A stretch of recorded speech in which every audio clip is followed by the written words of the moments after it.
নাকি কিছু ছিল? অন্ধকার যখন গ্রাস করে তখন সত্য ঢাকা পড়ে যায়। মাঝে মাঝে ছোট্ট আলো তখন আশা জাগায়। সে জানত যে কোনো কিছুর বিনিময়ে সামাইরাকে আগলে রাখতে হবে। ধীরে ধীরে একটি রাস্তা খুলে গেল।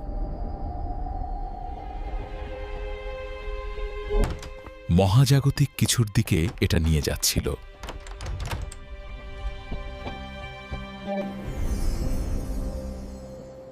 কল্পনা ও বাস্তবতার মাঝামাঝি কিছু ছড়ি। পদে পদে ছিল বিপদ। তারা সেখানে একা ছিল না। পদে